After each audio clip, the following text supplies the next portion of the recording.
Our guest today is Angie Wood and Matt Porter. They're with Augusta Levy Behavioral Services in the Wheeling area. Guys, thank you for being on the podcast today. Thank you for having us. Yeah, thank you. Yeah, I'm looking forward to learning more about what you do at Augusta Levy and the impact that you're having in the Wheeling area. Positively West Virginia. Positively West Virginia.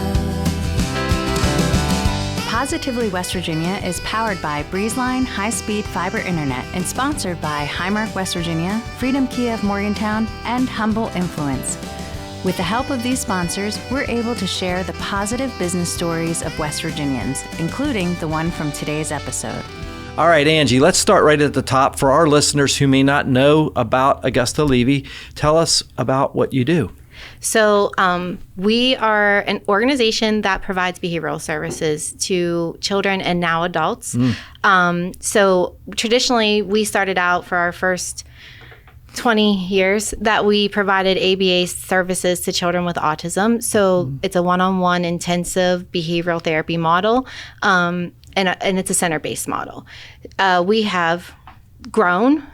We started to provide services for adults with special needs. So now we can serve people with other needs than just autism, but we're doing a lot of vocational job coaching and training there. And then we just recently started to provide services for children with serious and emotional disorders as well. So more wraparound services in the community. Okay, and you're located, you have a center. We do. A physical center there in the Wheeling area. How long has Augusta Levy been in operation? So we just celebrated our 20-year anniversary last September. Amazing. And you've been there most of those years, if not all. 19 of the years 20 I've been years. there. Yeah, we started out in a little church in Bethlehem, and we would get in on Monday mornings. They were generous enough to donate the Sunday school rooms. So on Monday, we would go in and we would build our classrooms, and then on Friday, we would tear them down. And we did that for the first, I want to say, 6 years of the organization. Wow. And then we moved to another space in North Wheeling. Again, a church. We were in the basement, but it had before that, it was doctor's offices. And we stayed there until 2018. We had a fire. We lost our space. It took us 1 month. Our therapists were amazing, and they would go and they would travel because we serve kids from Ohio, West Virginia, and Pennsylvania. And so we would go in home for that month lag time and provide services in home. While I always say, like, Wheeling is one of the most amazing communities because they wrapped their arms around us. They helped us find a space. Within the first day of having the fire, I had people calling me to try to put us in different locations. We had the opportunity with the regional economic development team. They found a space for us. We were there for 1.5 years until a previous parent had offered to develop a space for us to lease long term. So we've been really fortunate, but we have a long story. Great story. I love it. And Angie, tell us your role with Augusta Levy. So I'm the CEO of Augusta Levy. I have, through my story of Augusta Levy, I think it's important to always tell, because I'm sure on this podcast we'll talk about workforce and how important it is to West Virginia. I started out as a college intern. I was just looking for observation hours. I fell in love with the field. I was fortunate enough to have the opportunity to get hired full time, and then I was a frontline therapist.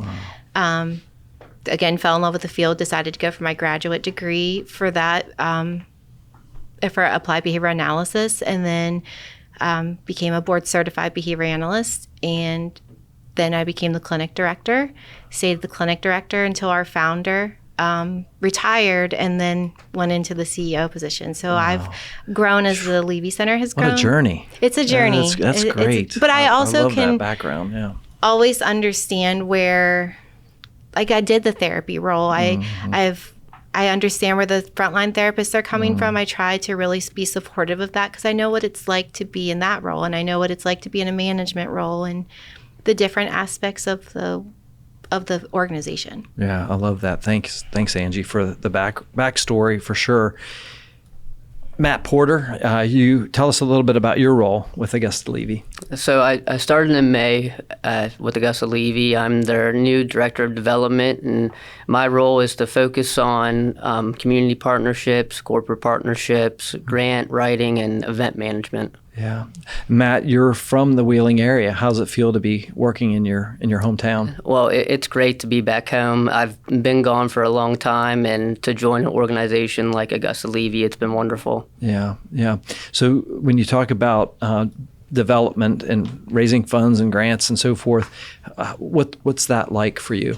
It's always challenging. There's a lot of organizations around the state that are, grant-seeking organizations, and, it's a very competitive field, but we have an amazing story and an amazing organization, and I feel that we're very competitive, and we provide great services that tell a wonderful story. I love it. Angie, back to you now. With regard to Augusta Levy and seeing this organization grow over the last 20 years, why is an organization like Augusta Levy Behavioral Services needed in West Virginia? That is a long answer. Yes. So when you look at the autism population, there are only 2% of people with autism that are getting applied behavioral analysis services in West Virginia. So it is critical. And ABA is the recommended treatment. What does that stand for? Applied behavior analysis. Okay. So you're really breaking down skills into their simplest form, and you're reinforcing them and using praise to help to teach other new behaviors, new skills, also to sometimes help decrease behaviors that might be dangerous, or because kids with autism, you'll see some of those behaviors. You'll see like they'll bite themselves or they'll hit their head off the floor and different things. So we try to help intervene to keep people safe as well, and to help parents be able to generalize those skills into their home as well, because kids with autism will often learn one thing in one environment and then not be able to learn it in the other. So we really work closely with our families. We're unique. Our families are required to come in a couple times a month, and we work as a full team. But I think because there's such a low number of people getting services in our state, especially the autistic community, that's one of the reasons that we're so critical. When you look at that population, we also know that the earlier that you get the intervention services, the better the outcome. So the better the outcome for them to go to school, which is ultimately our goal. We want them in their home school districts. We want them to be able to take part and be included in their community. So we've developed programs along with that, because some kids aren't ready to go at 10 years old, but maybe in adolescence, they're ready to go and they can join their school or extracurricular activities. So we're growing with our clients. One of the things I think that's unique a lot of the times, there's not a one size that fits all with a person with disabilities. They have different interests in, just like we do. Like I always joke that if you would tell me I'd work on computers, I would hate my job. Like we shouldn't tell adults with disabilities like this is the only job that's set for them.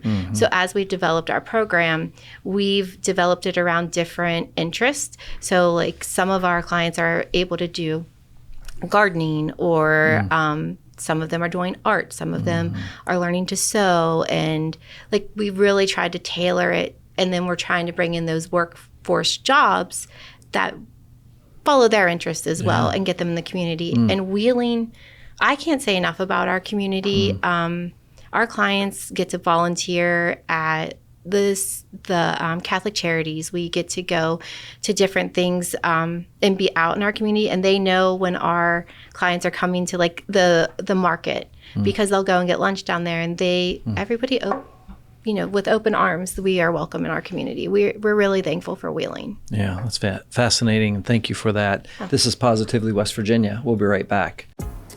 Your prescriptions are designed to keep you healthy, active, full of life. At Highmark Blue Cross Blue Shield, we're making vital medicine more affordable. Because when your prescriptions don't cost an arm and a leg, you can use those limbs for something more meaningful. Because life. Highmark Blue Cross Blue Shield, West Virginia. Stay connected with an unbeatable deal from Breezeline. Voted best in Mountaineer Country for their reliable, high-speed fiber internet for a low cost, Breezeline is the best gig in town. You know, here at Interaction Media, we rely on high-speed internet every single day to ensure we can deliver the best content possible for our clients and when we publish Positively West Virginia each week. That's why we use Breezeline. It's affordable, fast, and they're great people as well. Learn more about Breezeline's internet, TV, and mobile options at breezeline.com. Angie, we were talking about why this is needed in West Virginia.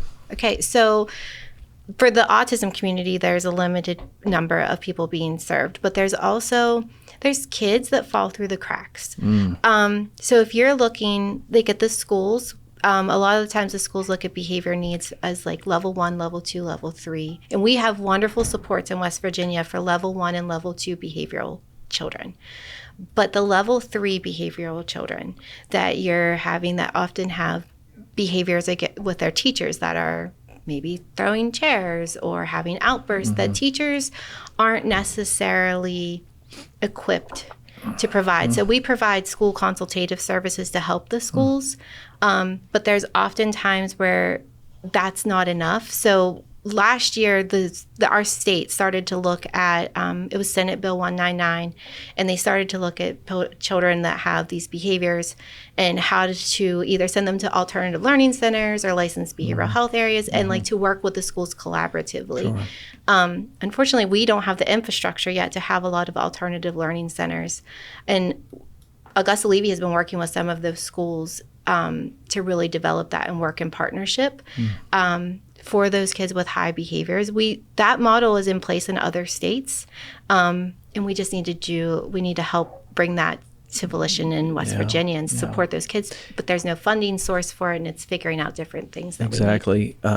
Thank you for being an advocate for that population as well. I mean, that's such an important gap that you're filling.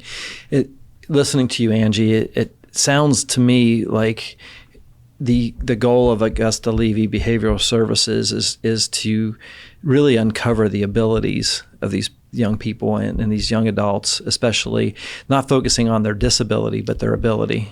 You put it perfectly. Our mission is to help people be their true, authentic selves and reach their highest potential. When I'm saying their highest potential, it's what they identify of what they want their life to be and help support their abilities. Yeah, it's individual. It is. Is most of this, Angie, from your perspective, based on like the Americans with Disability Act, ADA and IDEA, and when you're working with schools, are you working with a family and helping to develop the IEP, individualized education plans? How does that all integrate? So in schools, if we're coming in a consultative role, we're part of the team. So if the schools bring us in to help support them, we're part of that IEP team and part of the conversation. Wow, that's good to know. Yeah. Because everybody's kind of working in unison. Which is how it should be. And we should work on multidisciplinary teams with different practitioners. We bring speech language pathologists into the Levy Center. We collaborate with OTs and PTs because we have the behavioral piece, but they are the experts in those other fields, and we need to rely on each other and each other's expertise to work and do what's best for a child or an adult. Because when you look into adult, like you're looking and as we're getting into like children with emotional disorders and things like that, you know, there's trauma, there's different, we need to rely on our social workers. We need to rely on our psychologists to help us through that, school psychologists, to really wrap around the family and the child or the adult throughout the lifespan. There's just lots of needs. That's really good. What has you fired up right now? What's the thing you're excited about, Angie? I'm excited that we're getting to expand into different behavioral services. I love the autism clinic. We're hoping to expand those services into other areas because we get phone calls. I have families that drive from Morgantown and live in Wheeling on the weekend and then go home or live there on the week and then go home on the weekend. And that we've had multiple families that do that. So looking at possibly expanding those services, but we are venturing in, like I said, the adult services, being vocational job coaches doing the social emotional disorders in the community. And then we're hoping to get into IDD waiver services, because often what happens is with your autism services, insurance will cut off when that person turns 18 or 21. And it's like, okay, so where do they go? Like, we don't have the supports in place. And our team has gone around the nation to see what the examples should be, and we're trying to bring that home to West Virginia. Yeah, that's great. You mentioned earlier that you don't want to see people fall through the cracks. Right. And that would be a horrible thing for these people, especially people that, on the autism spectrum, or some certain behavioral issues that they're dealing with that are really no cause of their own, right? And those are some of our most vulnerable population, and we're charged with taking care of them. We are. And so I love the work that you're doing. Matt, how about from your perspective? What are you excited about right now? I'm excited for the growth too. Augusta Levy is a wonderful organization, and we're going into all these different programs and new services. So being a part of the growth has been exciting. This past weekend, we had our Inclusion on Ice event that we put on with the partnership between Easter Seals and the Wheeling Nailers. We had 700 people show up to the Wheeling Park White Palace this past Sunday. That's so cool. It was an amazing event. Yeah, that's awesome. How big is your team, Angie? How many folks you have under your direct under my direct responsibility? How many employees do you have? In other words, I have 72 right now. 72 people. Yeah, that's a lot of jobs in the Wheeling area. It is, and we continue to grow. Like right now, we're still big. Hiring to develop those programs that have just gotten off the ground. So that's one of the things I think we pride ourselves on, is like coming out of 2021. It was hard to get employment, and we've been a job creator during that field or during that time, and not only like just for our organization, but we were on a part of a workforce development grant through the Appalachian Regional Commission. Yeah. Our field, applied behavior analysis, you have to have graduate level therapists, and you have to have bachelor's level therapists, and then you have to have your frontline therapists as well that go through an international certification. Wow. We nationally have one of the lowest numbers of those graduate level positions, and actually we're low in all areas. And so being part of that grant to help invest in West Virginia and get the field going, we were one of the first organizations to have RBTs. That's your frontline therapists. They're called registered behavior technicians. And I always explain it as your BCBA. Think of it as like your doctor, because it's the alphabet soup. Yeah. Lots of acronyms. Yeah. So your board certified behavior analyst is your doctor. Your BCABA is like your nurse practitioner in that field. And then your RBTs are your nurses. So like just think of that model that's providing. Great analogy. Yeah. So is Augusta Levy a nonprofit organization? We are then? a nonprofit. So I assumed that, but I want to make sure that was clear. It's really underscores the importance of the nonprofit sector in West Virginia's economy. You're providing 72 jobs, and these are good jobs with professional people providing a service to a vulnerable population that needs what you're doing. And that's just in the Wheeling area. Yes. And there are organizations like yours throughout the state of West Virginia. And these nonprofits are, and that's why I love having you all on as guests, because I think a lot of times the nonprofit sector gets dismissed as like, well, that's nonprofit, but it's an essential part of our West Virginia economy, would you say? Oh, absolutely. And I think being a nonprofit, we were the only nonprofit a part of the ABA clinics in West Virginia. So it's amazing. Yeah, and we get to have conversations, like we're presenting nationally about how being a nonprofit as a national or as an ABA organization can also be beneficial, like because it's not always the norm. Yeah, that's great. This is Positively West Virginia. We'll be right back. In a world obsessed with leadership, what if the real key to success is followership? We hear it all the time. Be a leader, take charge. But what if the most impactful people aren't the ones leading from the front? In Humble Influence, I explore how humility, collaboration, and shared purpose empower followers to create meaningful change in business, organizations, and relationships. Discover the strength of true followership with humble influence. Folks, we're back. We're visiting with Angie Wood and Matt Porter with Augusta Levy Behavioral Services. They're based in the Wheeling area. Angie, for those who aren't familiar with behavioral services in your field, what's the most, maybe the most misunderstood thing that people say, wow, I didn't know that? I think a lot of people don't know when I say ABA, the alphabet soup, they're like, what is that? So applied behavior analysis, it's typically associated with people with autism, because you see a lot more out in the public about that, of how we're breaking down skills, we're teaching, and usually with the early intervention services. But what ABA can be across the lifespan, it's a way to modify behavior, and it's in your life every day and you don't realize it. So I talk to people like Criminal Minds. Everybody typically knows what that TV show is, the Behavioral Analysis Unit. Yes. That's ABA. Yeah. What they're doing is looking at they look at the cause of the behavior, or so first we look at like what causes the action to happen, and then we look at, okay, what's going to maintain it. And then from that you pick up patterns, and you can use it to teach new skills. You can teach it to identify, you can use it to identify patterns. That's one of the ways we use it in our life. Noom, the app that everybody that's ABA. They even say that they use like cognitive behavior therapy, and apply an ABA route is the same exact thing.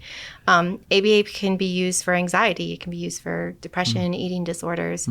So understanding what that field is, because it's so broad, is one of the hardest things to even for me to explain. Yeah, you've done a great job. Oh, well, thank you. Because I'm like, I really appreciate your perspective, especially being there 20 years, 19 years in the organization.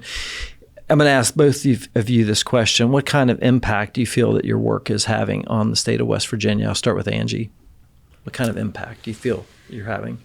We've been really fortunate in the past couple of years. In 2011, the 3 ABA associations came together and they advocated for the autism insurance bill. So we were able to get ABA therapy for people with autism covered by commercial insurance and medical insurance. So I think we had a huge impact there. We've recently come back together to really focus on the workforce and educating West Virginia about what ABA is. We were part of helping with Senate Bill 199 last year. We're trying to help this year.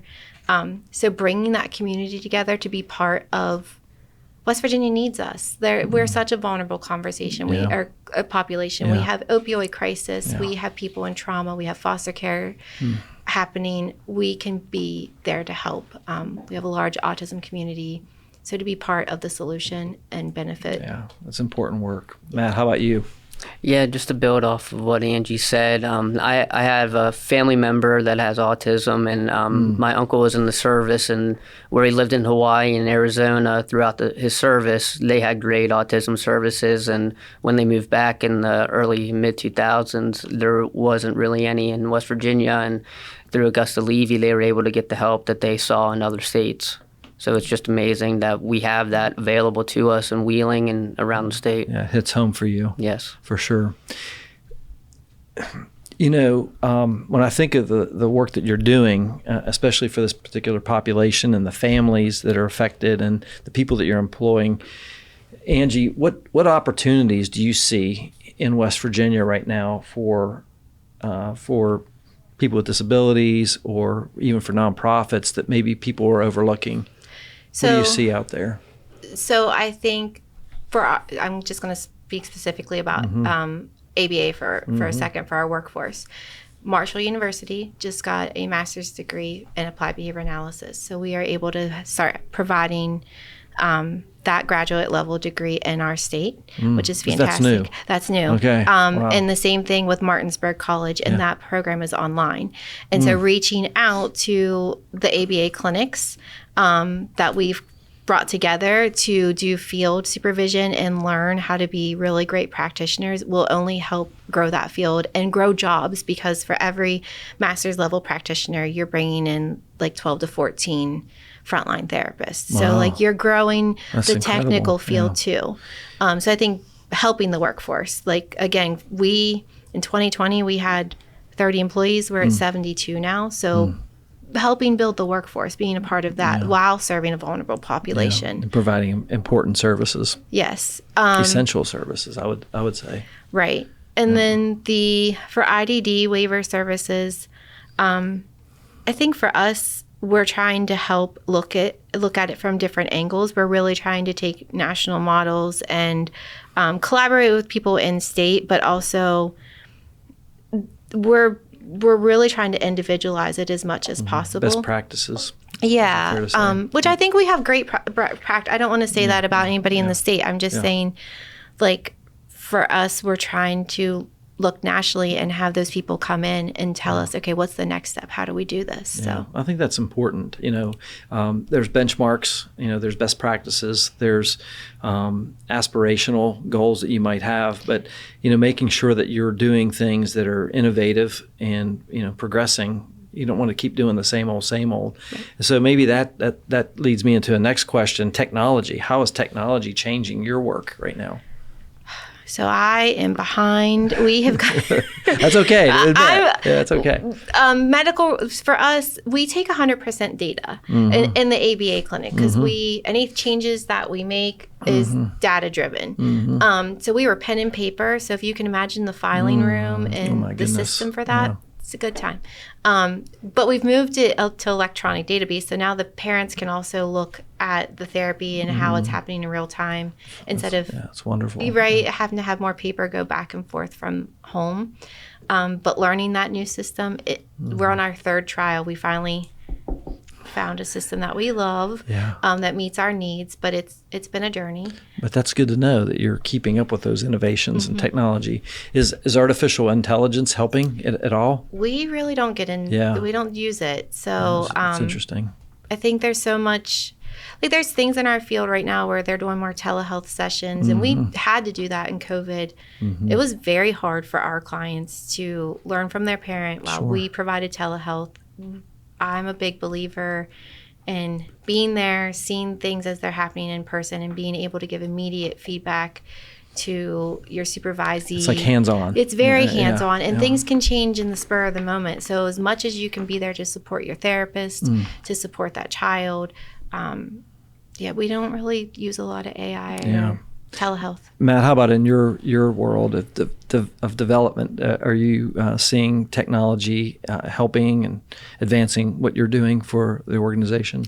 Well, I've read some different articles about the grant space, and with the innovations within AI, a lot of grant funders are getting overwhelmed from different organizations. So I would say maybe the competition for grants is up because it's became so easy to write out a expedites the process. Right, so in terms of that, I've definitely seen some things with AI, but in terms of the overall, I think Angie put it good that we don't really use AI that much. In the development space, is it relational?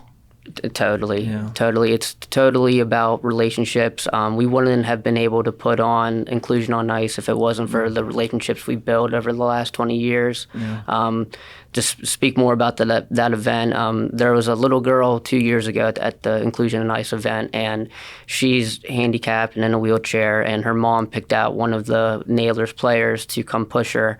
And this little girl and this player from the Wheeling Nailers developed a special bond, and every year at this same event, he pushes her around on the ice. Wow. She goes to games, he gives her pucks, takes pictures with her. That's so cool. And when we did an interview with the local news in Wheeling this past week for the event, and I was with her already, and the player showed up, and she almost jumped out of her chair. She was so excited to see him. It was awesome. That is really cool, especially when we talk about integration a lot of times, and especially in the school system and out in the community. It's important too. You all don't know this. I'm pretty sure, but I think for the last 24 years or so, I have coached a Miracle League baseball team here in Morgantown. My son Dylan has cerebral palsy. He's 35, and so I've been a coach, and a lot of our players on our team are on the autism spectrum. So, as a layperson working with them, it is just amazing. And Matt, when you were just talking about that, we've done things with the Pittsburgh Pirates organization here in Morgantown, the West Virginia Black Bears when they were affiliated, and having one of our players push a young person around in a wheelchair around home plate, for a home run is magical. Yes. And I just wish more people could experience that, because when you see that, what I get to see on the baseball diamond each spring, and with these young people out there, and somebody who has tactile issues where they wouldn't even hold a bat. Now they're swinging at a pitch and hitting an underhand pitch, where 2 years ago they couldn't even hold the bat. Is pretty wild to me, And again, to what we were talking about, Angie, the ability, focusing on the ability, not on the disability, and more bringing people to what I get a sense of what you guys are working in is like really bringing people into their purpose, and it might be, wiping a tabletop of a restaurant, and they get satisfaction and fulfillment of that and their purpose, where somebody else may have to do something different or whatnot. But it's those little things that make humanity what it is, right? Yeah. Yes. And am I catching the drift of that, right? Yeah, we follow their lead. We have a young guy, he shredding paper. A lot of people think of that, but when he was younger, he always wanted to flip paper and hear it crumble. And so we bought a shredder, a little one, thinking okay, maybe he would like this. And he loved it. So now Easter Seals has partnered with us, and he goes to Easter Seals. He helps shred paper there. I love it. He loves to get out in the community. It's purpose. It is. Yeah. And a lot of times I think one of the things with ABA and autism, they'll say, ABA is trying to take away who they are, or if they have these self-stimulatory behaviors. And it's no, that's not what we want to do. His self-stimulatory behavior, which essentially when people think of rocking and that kind of stuff, but one of his was to flick paper. He wants to flick the paper. Yeah. And it's okay. Do it. Have fun. And now he's enjoying what he likes to do. Yeah. We just followed his lead. Yeah. But we have so good. We're learning how to feed horses, and it's what they want to do, and trying to follow their lead. Yeah. And again, I'm a person of faith, and I believe that we're all born with everything that we need to be successful, whether we're on the autism spectrum, or we have physical disability, or we're, genius IQ. We're all given those gifts, and we have to be able to use them. And I love what you all are doing, because it really brings that out in people. And these people are very important to our population, our culture. They are. And we want to make sure that they're not left behind and falling through the cracks. So I appreciate that. Both of you are leaders. Angie, I would like to ask you, and I'm going to ask Matt the same question. What do you think is the most important leadership trait in a community leader today? I think you have to be passionate about what you do. But I think the biggest thing for me is your job is to lead, to build other leaders, and help develop them. And I have a philosophy that I will not ask anybody to do anything that I'm not willing to do myself. Yeah. And if you're having a bad day, I'll go through it with you and help support you.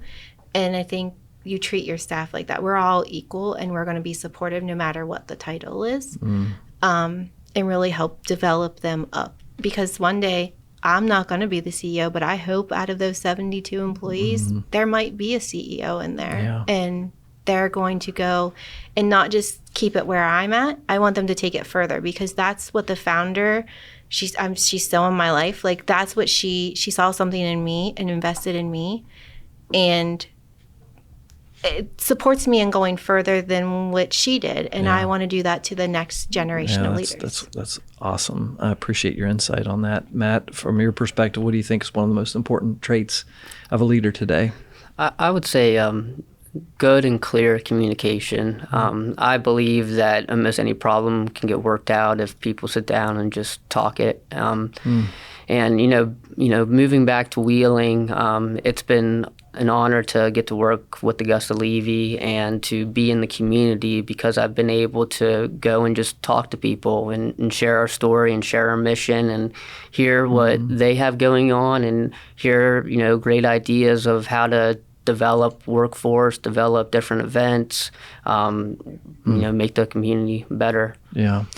Matt, you and I met. You were working with the Morgantown Area Partnership years ago, and you were working on, I believe, your master's in public administration, if I'm not correct. Yes. Am I right on that? Yep, Okay, good. I'm glad I remembered that correctly.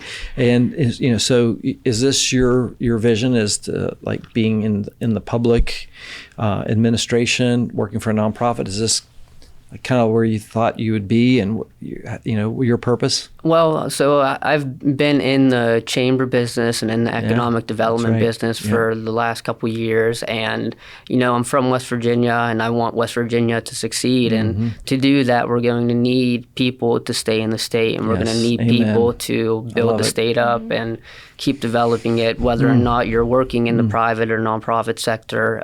We're all a part of a community that is trying to grow and trying to be better for the future, and that's what I think. So I think I'm going to be around for a long time and hopefully help a lot of people. Yeah, we need people like you, Matt, to stay here in the state of West Virginia. Angie, you as well. I mean, you're from here. I know you moved away for a little bit, but born in West Virginia.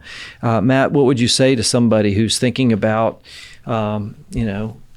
what am I going to do with my master's in public administration? Are there opportunities here for me in West Virginia? I would say so. I have a lot of friends that are recent college graduates, and they're moving around the country. They're moving to different areas, and all the power to them. I love seeing people I know go out and experience different things. But to me, it hits more at home whenever you're able to use your degree or use your passion to develop your community that you were born in. And I would tell that to everybody. You could be a big fish in a big pond. If you move to somewhere in Florida or New York City or anything like that, there's going to be a lot of people there, but not a lot of people care about West Virginia.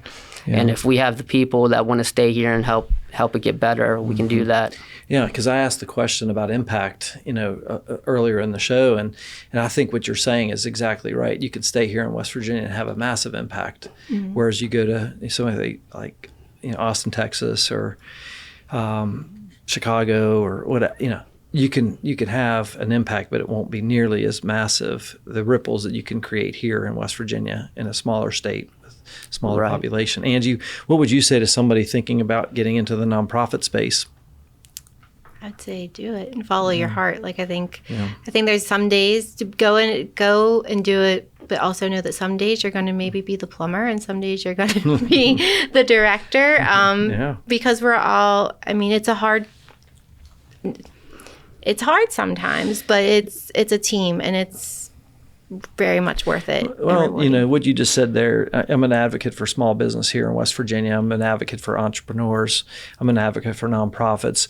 And when I think about what you just said, that's the entrepreneurial spirit right there. Is, someday, every day I come in here and I clean toilets first thing before anybody comes in. I want to make sure that we have a clean space to operate in, but that doesn't necessarily, when you think of entrepreneur, you don't think of that, but it's a lot of work. It is. And nonprofit, and what you all do is extremely important. Like we already touched on the economic impact and the job creation and job stability and so forth. I think that's great. And so I guess we've covered a lot of ground here today, and Augusta Levy, and I hope that I've been honoring to your organization and being able to help share what you all do and the population that you serve. Angie, is there anything else that you think our listeners should know about Augusta Levy Behavioral Services or your personal story? I just think that, I want to go back to what Matt said, to have young people want to stay in the state and be a part of it. I fell in love with my field here and have helped be a part of the story and grown with our organization. But if you stay and you dedicate yourself to it, like, it will only help West Virginia. And so we have so much potential. In West Virginia, we have such a unique culture that we're of loving people that we can just all work together and make it great together. So keep them home, come back. Or if you go out and get the expertise, come back and bring those expertise to West Virginia. I think that's very good, and I appreciate that. Matt, how about from your perspective? Yeah, I would just, add on to what Angie said. It's all about, the relationships that you have with the people in your community. And West Virginia, like you said, it's not a great big state or anything like that. So you can have a a relationship with somebody in Charleston, Bridgeport, Morgantown, Wheeling, Martinsburg, across the state, and everybody's going to know somebody that's going to be able to help you with some problem if you have it, and help out the people there. Well, Wheeling is very close proximity to Pittsburgh. That's where I grew up, just outside of Pittsburgh. And Allegheny County is almost as big as West Virginia as a state. Right. I went to Pitt for my graduate degree. Right, yeah, she went to Pitt. We have some battles in the office. I guess I shouldn't say that while I'm in Morgantown. That's great. No, you're welcome. Anytime you come in here and talk. Angie, I've really gotten to appreciate what you're doing with Augusta Levy Behavioral Services. If somebody is interested in what you do, Angie, maybe even employment, or maybe tapping into some of these new graduate programs that are available here in West Virginia, how can they get in touch with you and maybe even learn more about Augusta Levy? So we check our contact at Augusta Levy email every day. Matt is always on it, and there's a couple of us that are on it a lot. Learning more, we have a new updated website, so or call. Any of us are happy to talk and give tours at any time. What's your website address? www.augustalevy.org. Yeah, and we'll make sure we have links to that. And are you guys on social media as well? We are. We'll put links to all that on our show notes, and when we're shouting you guys out on when we release this podcast. Matt, any other closing comments? If you want to come to an Augusta Levy event, we have a couple throughout the year. Our biggest is November 1st. It's the Dancing with the Ohio Valley Stars. All right. It's a play on the TV show, and we had a wonderful time last year, and we raised a lot of money for Augusta Levy. Yeah, that's awesome. Yeah, we'll make sure that we give you guys a shout out on that as well and help promote that event. Our guests today, Angie Wood and Matt Porter with Augusta Levy Behavioral Services. It's been an honor to have both of you on the show today to talk about the important work that you're doing there in the Wheeling area. I'm very impressed knowing that the organization has been in existence for 20 years. I think our listeners will appreciate that too, and your story, the passion that you have for not only Wheeling but West Virginia, and helping that vulnerable population and serving them with behavioral services. I appreciate it. My encouragement is to keep it going. Keep up the great work. Thank you. Yeah, appreciate you guys. Thank you for being on the show. Folks, that's a wrap on another episode of Positively West Virginia. If you or someone you know would be a great guest on our show, drop us a note on our website at positivelywv.com. Of course, we appreciate your comments, your encouragement along the way, and sharing these great stories of people like Angie Wood and Matt Porter with Augusta Levy Behavioral Services. It helps them, it helps our show, and helps spread the good, positive word about West Virginia. There's a lots going on, and not only in the business community, entrepreneurship, small business, but also in the nonprofit world as well. On behalf of our entire Positively West Virginia team, including our producer today behind the controls, Mr. Jimmy Murray, who's doing a great job, I'm Jim Matuga. Stay positive, West Virginia. We'd like to thank our partners, Highmark West Virginia, Freedom Kia of Morgantown, Interaction Media, Storymaker, and our studio sponsor, Breezeline, for helping to share these positive stories. If you'd like to become a sponsor of the Positively West Virginia podcast, visit positivelywv.com/sponsor.